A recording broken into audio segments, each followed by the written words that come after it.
Bonjour à tout le monde et bienvenue sur Scott Universe pour la première véritable vidéo qui ressort sur la chaîne.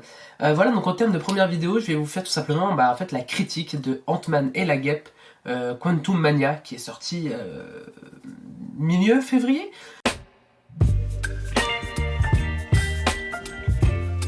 Donc voilà comment ça va se dérouler. La première partie, donc mon avis sur le film, va être sans spoiler. Donc vous pouvez regarder, il n'y a pas de problème. Par contre, j'avertirai après, il va y avoir des spoils. Donc si vous ne voulez pas être spoilé, quittez la vidéo tout simplement. Alors si vous souhaitez être spoilé, bah continuez à regarder, c'est vous qui voyez. Alors mon avis sans spoil. Alors Ant-Man 3, alors pour le coup il y en a beaucoup qui disent que Ant-Man 3 c'est une conclusion des films Ant-Man. Pas du tout. En fait, c'est-à-dire qu'on peut être sûr qu'il va y avoir un Ant-Man 4, ou même 5, 6, 7, 8, 9, 10. Et j'ai pas compris pourquoi il y en a qui disaient ouais c'était la conclusion, machin. Bref, c'est pas une conclusion. Par contre, c'est un très bon film pour introduire le multivers. On est bien d'accord. Pourquoi ? Parce que ça y va tout doucement. Et de toute façon, le multivers a déjà été introduit dans la série Loki. Et on en a un petit peu parlé dans WandaVision. Mais surtout très bien introduit dans Doctor Strange Multiverse of Madness. Tout le monde a eu une attente de malade par rapport à ce film. Et il y en a beaucoup qui ont descendu ce film parce que du coup, le film n'a pas répondu à l'attente des spectateurs. Alors que pour moi, je trouve que ça a très bien fonctionné. C'est le meilleur Ant-Man de la trilogie, en tout cas, c'est le meilleur pour l'instant. Il n'y a pas trop de blagues, il y en a parce que c'est du Marvel, ok. Puis il faut pas oublier que dans les comics, parce que les gens ont tendance à oublier ça, mais dans les comics, bah, y a une blague toutes les 2 pages, et voir, si j'exagère pas, toutes les 1 page, il y a au moins une blague, même si c'est un événement hyper sérieux, etc. etc.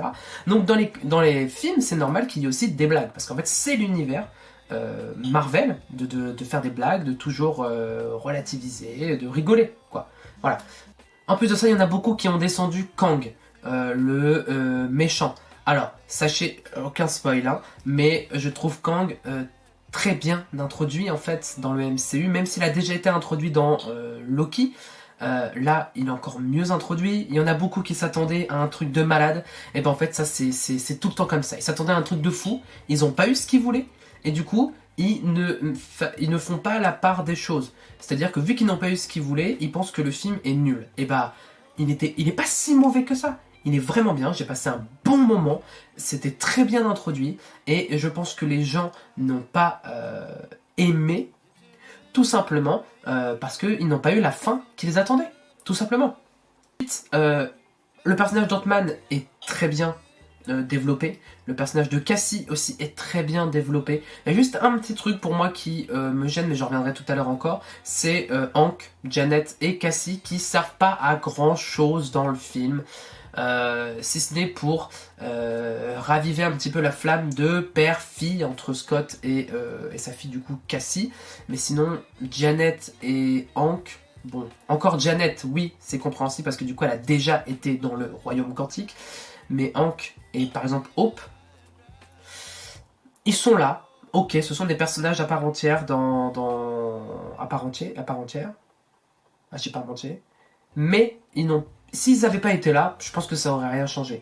On a eu l'introduction de quelques nouveaux petits personnages dont je ne vais pas spoiler, sympathiques, comme tout, des passages assez rapides, mais suffisants.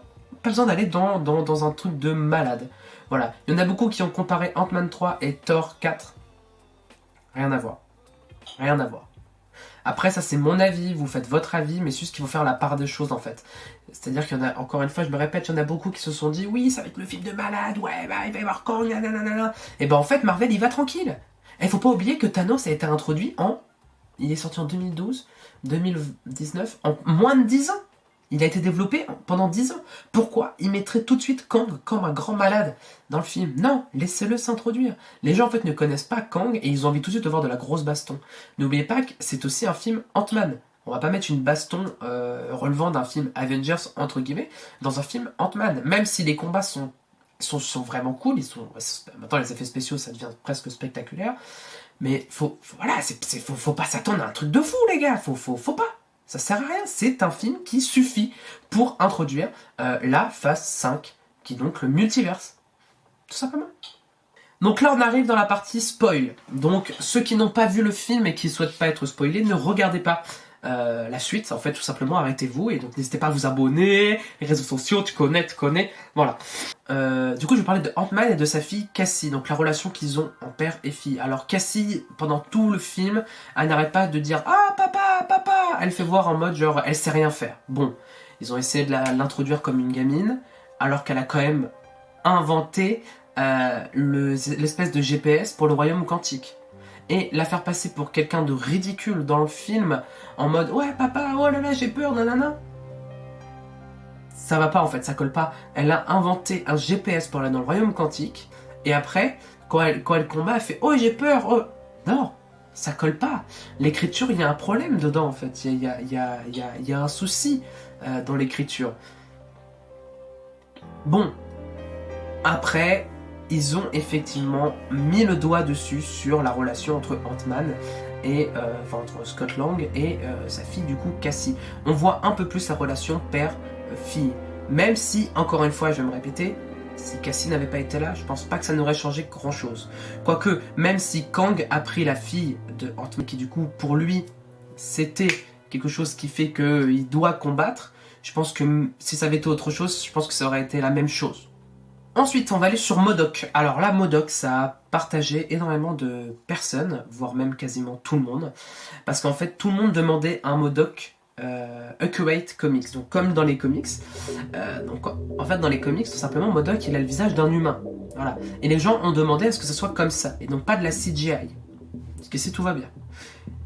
J'étais au cinéma, on a regardé le film, et MODOK du coup a ouvert son casque, et on voit effectivement que c'est un visage d'humain. Alors, effectivement, c'est pas tous les jours qu'on voit ça au cinéma, une grosse tête d'humain sur un mini truc, c'est assez impressionnant. Tout le monde s'est mis à rire, et ensuite par la suite, j'ai vu sur les réseaux sociaux, parce que je m'étais pas fait spoiler, que personne n'aimait le personnage de MODOK parce que c'était dégueulasse, c'était risible. Sauf qu'en fait, il faut savoir, vous avez demandé à un personnage où il n'y a pas de CGI, vous l'avez, vous n'êtes pas content. Les gens ont tendance à oublier que les Marvel, les films qu'on voit en fait du MCU sont basés des comics. Et en fait, moi je trouvais que ça fonctionnait très bien qu'il avait une sale gueule. Parce que MODOK est quelqu'un de risible et de ridicule dans les comics. Donc là, ça fonctionnait très bien. Alors certes, il y a quelques blagues qui ont été un tout petit peu lourdes, notamment quand il meurt et qui dit oui, je suis un Avengers. Bon, c'était un peu lourd. Voilà. Sinon, il fonctionne très très bien. Je vois pas en quoi il ne marche pas. Il est ridicule. Il ne sert à rien. Exactement comme dans les comics. Vous vouliez quelque chose qui colle aux comics, vous l'avez eu. Je sais pas ce que vous attendez de plus, vous êtes pas content.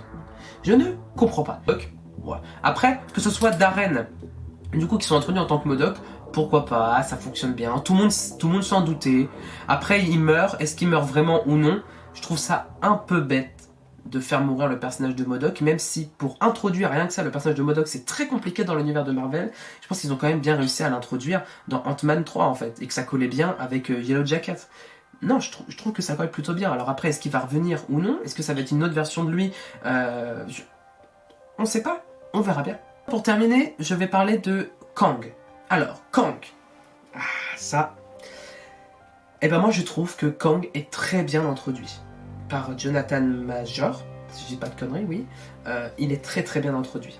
C'est-à-dire que c'est un vilain où on voit ses faiblesses. Voilà. Donc on apprend que dans le film, il a été envoyé par les autres Kang, du coup, dans le royaume quantique, parce qu'il faisait que des dingueries. Donc on apprend aussi qu'il a génocidé des planètes et des multivers entiers. Donc on voit que c'est un mec hyper fort. En tout cas, il se vend comme quelqu'un d'extraordinaire et de très puissant. Le film le vendait comme quelqu'un de très puissant, et finalement dans le film, c'est pas qu'il est pas fort, c'est juste qu'en fait il est faible. Mais pas faible d'un côté genre il est nul, c'est genre il a accumulé de la faiblesse en étant resté énormément de temps dans le royaume quantique. Plus de 30 ans, il me semble. Ce qui fait que, alors, il y a un esprit de vengeance qui s'est créé, et aussi ça fait un moment qu'il s'est pas battu. Donc, il y a une espèce de balance, et surtout qu'il ne faut pas oublier que, alors ça c'est Kang le Conquérant, il va y avoir d'autres Kang, d'autres versions de lui, et alors je vais faire une vidéo sur ma chaîne, ne vous inquiétez pas, il va y avoir d'autres versions de lui qui vont prendre le dessus, parce qu'il meurt, à la fin, il est absorbé par le cœur qui permet de faire fonctionner son vaisseau temporel, enfin à travers les dimensions, il est aspiré à l'intérieur, alors est-ce qu'il est mort? Je sais pas, même si dans la scène post-générique, ils disent qu'il est mort. On sait pas trop, on verra bien ce qui va être fait, mais moi je trouve que c'était très bien de l'introduire comme il a été introduit. C'est-à-dire que n'oubliez pas que Thanos a été travaillé pendant plus de 10 ans. Dans les comics, ce sont des décennies, voire des vingtaines d'années d'écriture pour ce personnage. Kang, c'est pareil. On peut pas avoir tout de suite un Kang grand malade qui détruit tout. Non, non, non, non, non. N'oubliez pas que c'est une introduction à la phase 5. Et je trouve que ça a été très bien introduit, en sachant que peut-être que Kevin Feige va nous faire un truc de malade et qu'en fait, Kang le Conquérant n'est pas le vilain principal, mais qu'en fait, ça va être une autre version de Kang. Mais lequel? Si c'est pas Kang le Conquérant, ça va être lequel? C'est ça le truc. Et moi j'aime bien, parce qu'on peut dériver, et dans les comics ça dérive tout le temps. Donc pourquoi pas? Moi je trouve que ça fonctionne super bien. Je trouve que ça fonctionne bien. Donc, je ne vais pas parler des scènes post-génériques, il va y avoir une vidéo faite exprès sur ça, parce qu'il va y avoir un peu plus de détails. En tout cas, n'hésitez pas à me donner votre avis sur Ant-Man et la guêpe. Alors n'hésitez pas si vous mettez dans les commentaires, spoiler si jamais les gens commentent, qu'ils ne soient pas spoilés tout simplement. N'hésitez pas à me rejoindre sur les réseaux sociaux qui vont se trouver dans la description. Et puis n'hésitez pas à vous abonner si vous n'êtes pas, activer la petite cloche, tout simplement. Et moi je vous fais des bisous et à bientôt.